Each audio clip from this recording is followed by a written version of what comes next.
Hello everyone. In today's lecture, we are going to learn about frequency response factor. Okay.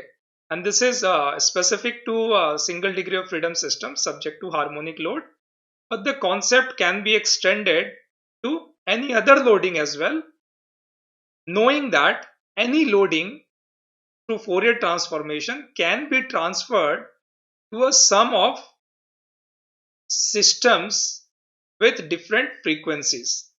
Okay, so one of the way to measure the dynamic effect of a load is to look at the amplification with respect to static condition, and that is what the frequency response factors are.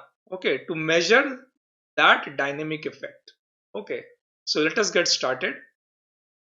Till now, what we have studied is that how to find the solution to the harmonic excitation of an undamped and damped system. So let us say we have the equation of motion. Okay, we have the equation of motion for a damped system, which I can write as this. All right, should be Pt here, and this is P naught sine omega t. Now we saw that basically there are two part of the solution, the response for damped system and undamped system.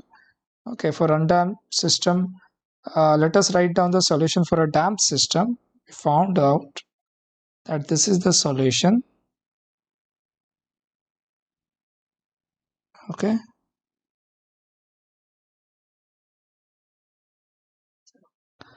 and then there was this part of the solution, and we said that, well, there are two type of vibration. The first one is basically the transient vibration, okay, which dies out over sufficient amount of time because of this damping term that we have here. And second is the steady state solution, and then we turned our focus on the steady state solution. Okay, so steady state solution, basically the system is oscillating at the excitation frequency omega. Okay, and these parameters C, these constants C and D, these were basically functions of omega by omega n, which is the frequency ratio. Okay, excitation frequency divided by the natural frequency of the system. All right, and basically we defined or we expressed our solution u of t, and this is specifically for steady state solution. U of t is equal to u naught, which is the dynamic amplitude here, omega t minus phi, where phi is the phase angle. Okay, so the dynamic amplitude is written as static amplitude times Rd times sine omega t minus phi.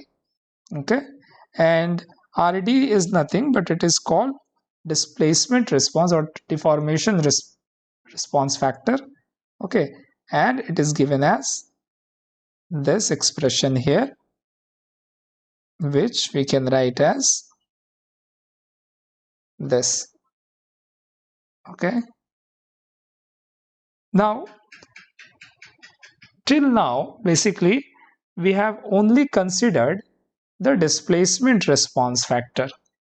Okay, but as you could imagine, different kind of systems, right, would have different response quantities of interest.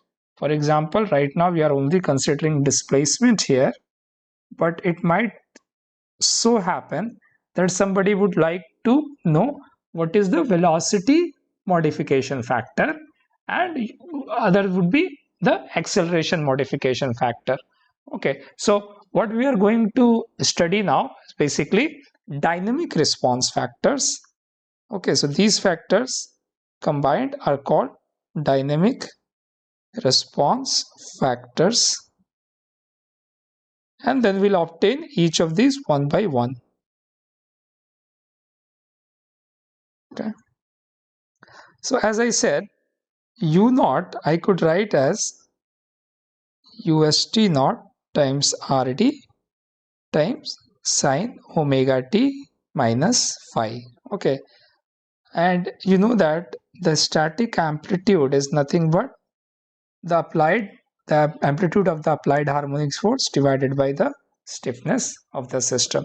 So I can further write this as P naught by K is equal to RD times sine omega t minus phi. Okay. Now, what we are going to do now, let me write this not as U naught, sorry, this should be U of t. Okay. So what we want to do now, express, I have the displacement history here, okay, expressed as a dimensionless quantity. So ut has the same dimension as p naught by k, so I'm basically normalizing it with respect to p naught by k. So I want to obtain velocity history, okay, so u dot of t, and the acceleration history, which would be double differentiation of u divided by some factor, and that function we need to obtain. Okay, so let us see how do we do that. Now we know that basically velocity is nothing but the differentiation of the displacement. So what I'm going to do here, I'm going to differentiate this equation on the left and right hand side by one. I differentiate it once and then see what do we get.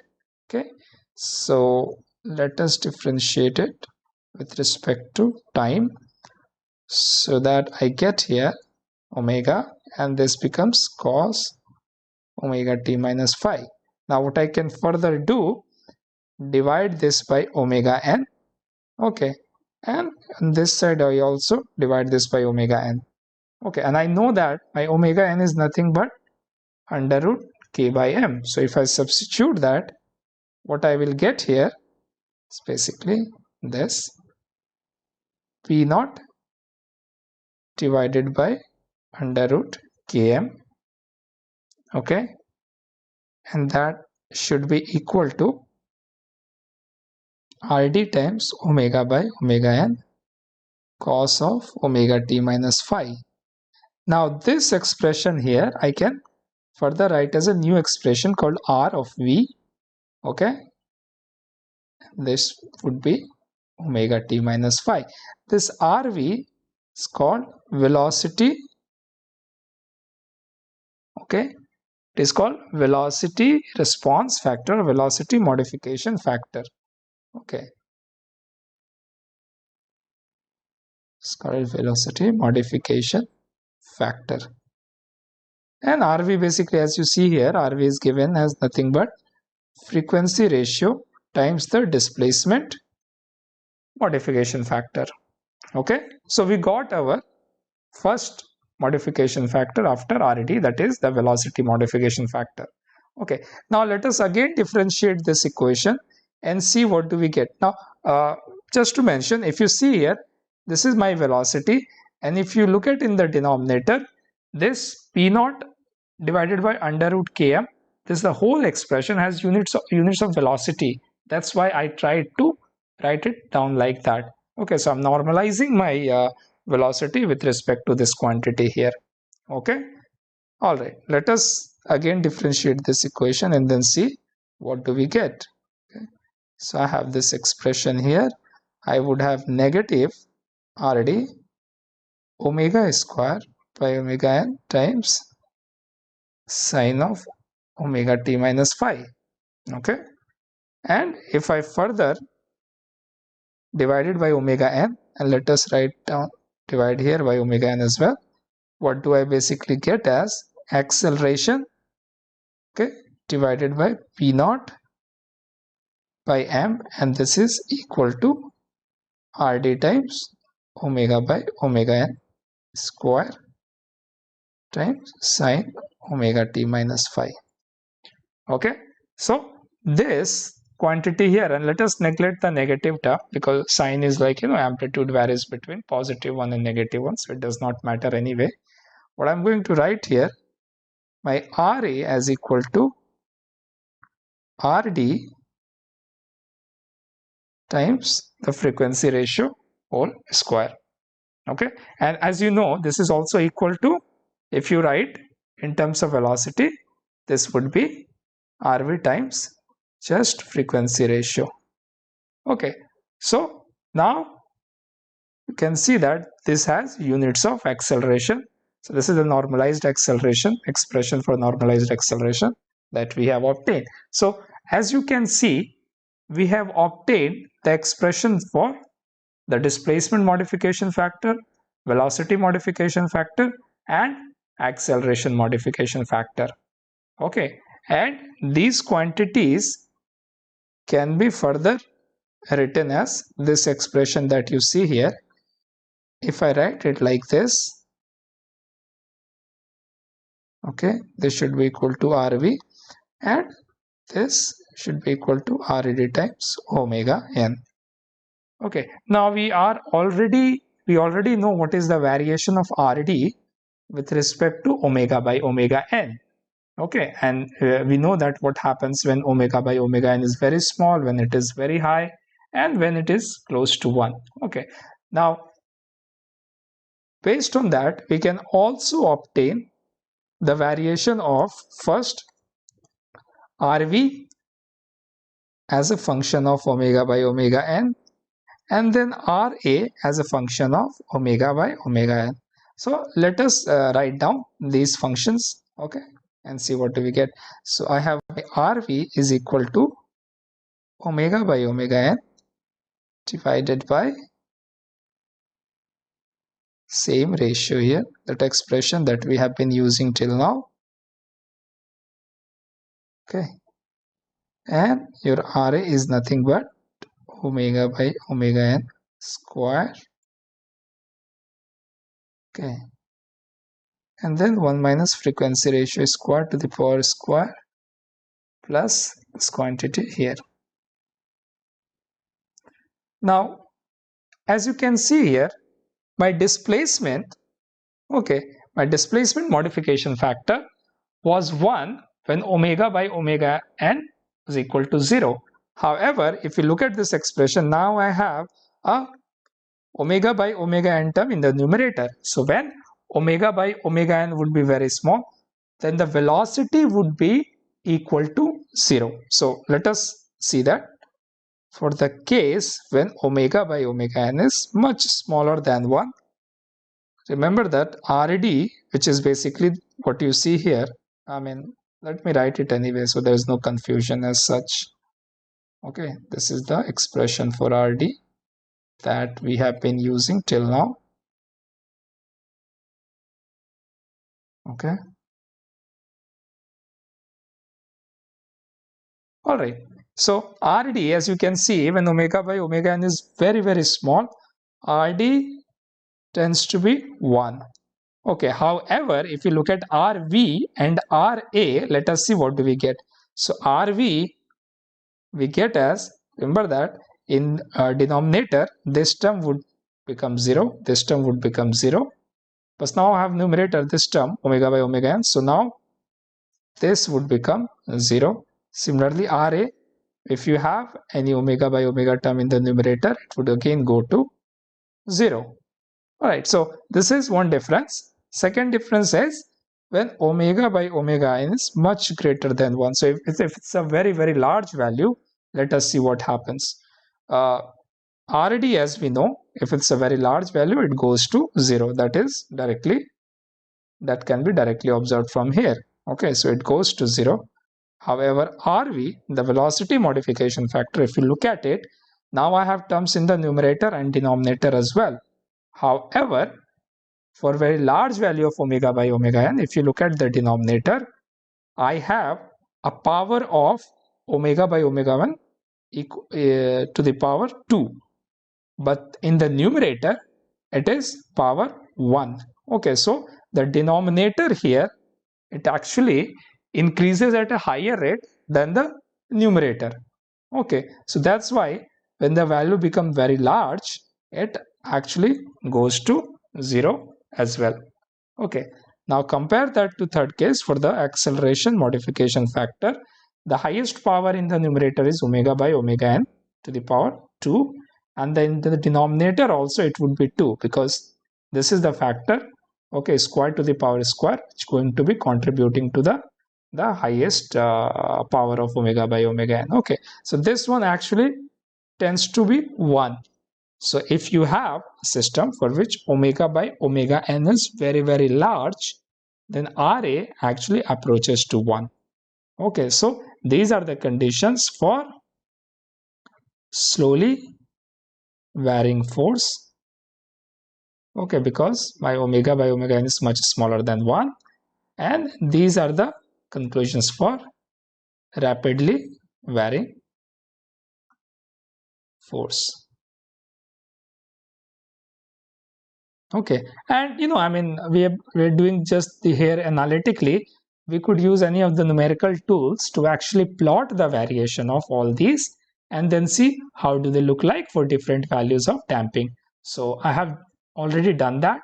Let me just go ahead and copy that here and see how does it look. Okay, so going to copy it here. All right. So if you look at it here, okay, if you look at it, what do we see? You can see here, this is my RD, this is RV, and this is R of A. And you can see the variation. RD starts with a value of 1 at a small value of omega by omega n. And then as you increase the value, it approaches to 0. Okay. RV starts with a value of 0 when omega by omega n is equal to 0. And then again for a large value of omega by omega n, it also approaches to 0 but at a slower rate. Okay, but at a slower rate than the displacement. Okay, compare that to the acceleration modification factor Ra here. It starts with 0 and that it converges to a value of 1 for very large value of omega by omega n. Okay, and these you can think in terms of like flexible system, rigid system, slowly varying force, rapidly varying force. Okay, so you can think it in those aspects. Okay, all right. So once we have that figured out, okay, let us see how do we find out, because now we have three modification factor, RD, RV, RA. Okay, and remember we had used RD to find out what would be the maximum response, right? You could use that. So RD is basically like for different value of frequency ratio, what is the displacement, correct? Now in this case, let us say we want to find out what would be the frequencies ratio at which these modification factors would have their peak values. Okay, now remember the definition of resonance is, or definition of resonant frequency is the excitation frequency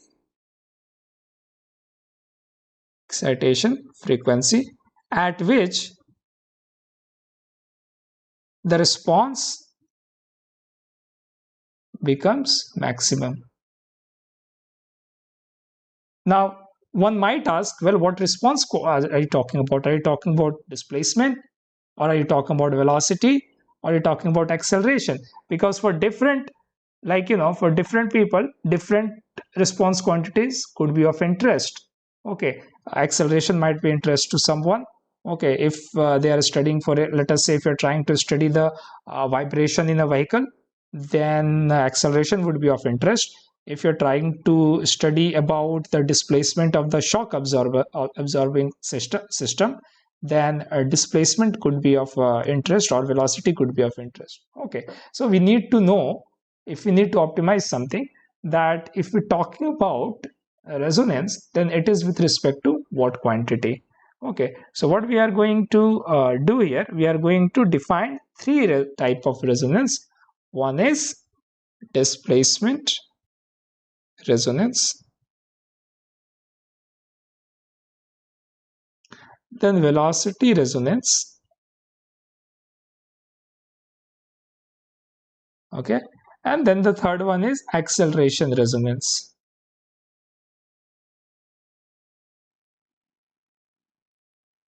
Okay. Now, one might ask that why would they not be at the same frequency? Like you might, till now, you might be under impression that when omega is equal to omega n, you usually get the resonance like situation. However, in reality, that is not always the case, especially for system with high damping. And I will show you with an example. Let me just copy a figure here and then show you. So what I have drawn here on the same plot, okay, in the same figure, I have drawn three plots for the response modification factor of displacement, velocity, and acceleration. Okay, so using the expression for each of these I've drawn. Now, if you look at here, these quantities, and this has been drawn for zeta of 0.2 or 20%. Okay, so the first one is the displacement modification factor, and this is the value of omega by omega n equal to 1. So let us draw this line here. You can see the maximum for the displacement does not actually occur at the value of omega equal to omega n. Similarly, if you look at the acceleration here, it does not, the resonance does not actually occur at omega by omega n equal to 1. Okay, only velocity, if you see, that occurs at omega by omega n. So let us see how do we find that out. How do we find out the exact resonant frequency at which these or the response becomes maximum, the displacement response, the velocity response, and acceleration response. Okay, so the expression for each of these were, let me first assume that I'm writing omega by omega n equal to r, some ratio, some parameter. Okay, so I can write my RD as 1 divided by, okay. So as you know, the maximum of any function can be obtained by differentiating. So the maximum of any function can be obtained. For example, this function RD can be obtained by differentiating it with respect to the parameter here with respect to r and then setting it to 0. Okay, if we do that, if you differentiate it, you would be able to find out the value of r at which the expression RD is attains its maximum value, the peak value. Okay, so let us do that. In the denominator, there would be some terms, okay, terms containing this expression here. Okay, we can put it here, and in the numerator, again we'll have the same term. Okay, but then we'll have a differentiation of the term that is inside, and that is exactly what we are going to set equal to 0.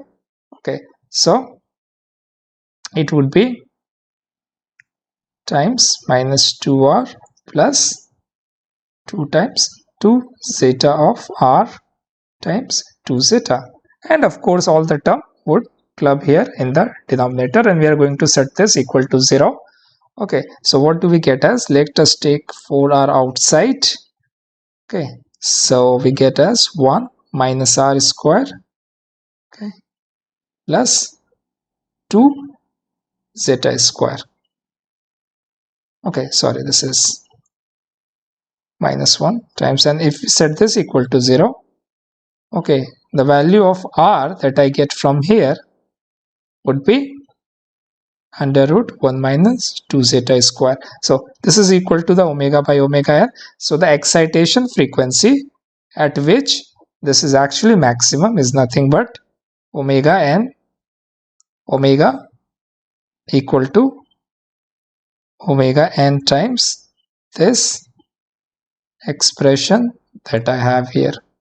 Okay, so for displacement resonance, the applied frequency is actually not equal to omega n, but it is omega equal to omega n times minus 2 zeta square. And you know, one might think that because it's a damped system, the resonant frequency should be omega n times 1 minus zeta square, because this is equal to omega d. However, as per this expression, it does not happen. It is at the resonance actually happens at this frequency. Okay, and once you substitute it back to the expression, okay, you can find out the maximum value of RD as well. Okay, and you can do that calculation. I'm just going to write down the final expression for RD, which is 1 minus zeta square.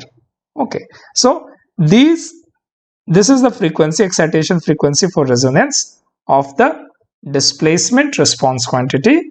Okay, and this is the maximum value of the displacement response in terms of the response modification factor. Okay, so similarly we can repeat this procedure for velocity modification factor and as well as acceleration modification factor. All right, and we'll see that for resonance. So let us now consider velocity. Okay, where RV is nothing but R divided by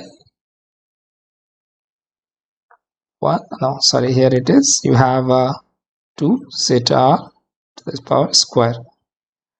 Okay, and if you do that, you will get excitation frequency at the velocity becomes maximum is actually omega equal to omega n, and the RV, or the maximum value of the velocity response in terms of RV, is actually 1 by 2 zeta. Similarly for acceleration, okay, your R of A is R square divided by, so again follow the same procedure by differentiating it with respect to R and setting it equal to 0. So that would give you omega, the excitation frequency at which resonance or the acceleration resonance happens, is actually equal to omega n divided by 1 minus 2 zeta square. Okay, and the maximum value of the acceleration in terms of RA is actually equal to, okay, this expression right here, which is nothing but same as the expression we had obtained for RD. Okay, so what we have derived in terms of different response quantities, what are the conditions for the resonance? Okay, so what are the excitation frequency at which resonance happens, and at that resonance frequency, what is the amplitude, the displacement amplitude, the velocity amplitude, and the acceleration amplitude. Okay, now if you look at carefully, for a small value of zeta, if zeta is, let us say, smaller than 20%, which is the case actually for most of the structural engineering systems, you would see that all of these excitation frequencies are actually almost equal, because this term, the zeta square term, is like 0.04. Okay, so in terms of when you take the square root, it becomes further smaller. So you don't see much difference in terms of acceleration uh, response factor, or velocity response factor, or displacement response factor, and neither their resonant frequency, they are also approximately equal. Okay, so just keep that in mind. All right. Okay, let us move on to next topic. Okay, what we are going to do, we are going to utilize certain property of this response modification factor, okay, to come up with a method, okay, to obtain the damping from experiments. Okay, this method is actually called half power method or half power bandwidth method. Okay, so let me write it here: half power bandwidth method. Okay, and let us see what happens. Now we know that, let us draw this RD, the displacement modification factor. Okay, this displacement modification factor, this curve, if I draw it here for certain value of damping, you know that it looks like something like this. Okay, so this is already here. This is, let us say, omega by omega n equal to 1, or let us say, let me write it here again. Okay, this is the frequency ratio on the horizontal axis. This is 0, this is 1, this is 2, and so on. Okay, this is 3, let us say. Okay, now this is the value or the maximum value of RD max. Okay, now what happens in experiments, many times we apply what we call a sine sweep. Okay, I so what a sine sweep is actually, sine sweep is it's actually a sinusoidal function with varying frequency. So the it starts with some frequency, okay, and then the frequency actually decreases or increases. Okay, so sweep means that it sweeps through all the range of frequencies. Okay, now what that does, if you have a system, if this excitation is actually applied to a spring mass system, let us say, okay, what will happen, the system now, it's not a constant frequency. Remember we had this p naught sine omega t. Now this omega is actually, excitation frequency is actually varying. So when I apply the sine sweep, okay, through experiments to a spring mass system or any type of dynamic system, then the response or RD, when I calculate, it actually varies with the frequency. Okay, so you can do the experiment, okay, and you can obtain a curve like this. The other way of would be doing this type of experiments. For example, if your machine that is applying the excitation does not have capability to apply sine sweep, then basically what you do, you obtain this curve, displacement modification factor. What do you do actually, you first apply p naught sine omega 1t, then p naught sine omega 2t, okay, and then so on p naught sine omega nt. Okay, so that basically you apply this, okay, at all frequencies, and then for each frequency you basically try to obtain RD, which is the maximum displacement response, and that you can measure from the experiment what is the maximum deformation in the spring or the system, okay, and just divided by this u naught for all of them. Okay, so you can do for all of them, and then you can again obtain points on this, and then you can plot this function RD versus omega by omega n. Once you have that, once you have this plot, you know that it would look like something like this. At some value of excitation frequency, it would achieve its maximum. Okay, now this response function, the response modification factor, it has a unique property. Okay, if you consider an amplitude where RD is actually RD max by 2, okay, and let us say you draw a horizontal line. Okay, so you already know RD max from experiment, you divide it by root 2, it will cut your response curve, okay, response modification factor curve at 2 points. Okay, let us say one is corresponding to frequency omega A and second is omega B. These are the two excitation frequency, and of course this is divided by omega n. Okay, so let us see what happens. So what I'm exactly now let me express this mathematically. What I'm saying that RD is RD max by root 2. So let us say this RD at some, it gives me some frequencies. Okay, let me write here. This is as 1 minus r square plus 2 zeta r square. Okay, and this would give you RD max by root 2. Okay, and what is the value of RD max? You have previously obtained it as, okay, the value of RD max as 1 divided by 2 zeta 1 minus zeta square. Okay, so basically when you solve this, you will get a quadratic equation in r square. Okay, it would have some r4 terms, then r square terms, and then some constant equal to 0. So that would be basically a quadratic equation in r square. All right, so let me write that out. If I expand this, I would get basically r4. Okay, and you can do this calculation yourself and check if you are getting the same expression or not. R square. Okay, plus,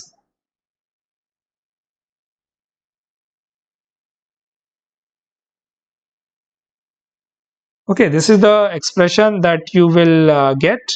Okay, and when you solve this equation, basically what you will get as r as equal to, and remember r I have considered as, or let me, or let us say here, you will get r square as 1 minus 2 zeta square.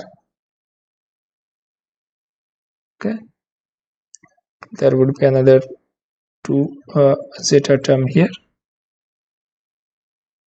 Okay, now in this expression, you can neglect the zeta square term here with respect to 1, and same inside this root, so that you get r square as, okay, 1 plus minus 2 zeta. So r would be equal to 1 plus minus 2 zeta to the power half. And through power expansion, we know that if the second term here is very small, I can write this as 1 plus minus this power times this term here. So that would be plus minus zeta. Okay, so I have now two roots, which corresponds, this is nothing but omega by omega n. So this gives me two root, omega a and omega b. The higher value, let us say, or the smaller value, let us say first, is omega n, which is 1 minus zeta. The higher value is 1 plus zeta. Okay, and you can subtract from the second term to the first term, okay, to get omega n equal to 2 zeta. Okay, so basically, once you draw a horizontal line and it cuts at two frequencies, which are basically the roots of those, okay, this width here is nothing but 2 zeta here. We have just proved that here. Okay, so this is here 2 zeta. Okay, and you can read this from your graph. Okay, so you know omega b and omega a. Zeta you can easily calculate it, and omega n you can also find out, right? Here, for a small value of omega n, it would be simply the value at which it is maximum. Or many times, what you might also do, you can approximate omega n equal to omega a plus omega b by 2. Okay, we assume that these frequencies are symmetrically located. Okay, so you can write this as zeta, calculate this as omega b minus omega a divided by 2 omega n, and if you want, you can further write this as, okay, so once you cut the frequency, this curve through a horizontal line at Rd max by 2, it will give you two values of frequencies, and utilize those two values of frequency to get the damping in the system. Okay, so this is called half power bandwidth method. Okay, which is utilized to get the basically damping in the system. Okay, for some harmonic excitation. So remember that there was another method that we had done in the damped free vibration, in which we had used logarithmic decrement method, and we had utilized the logarithmic decrement method to get the damping in the system. Here another method is there, which we use in utilizing the harmonic excitation of single degree of freedom system to obtain the damping in the system using this method. Okay, so these two methods can be conveniently utilized to experimentally obtain the damping in the system.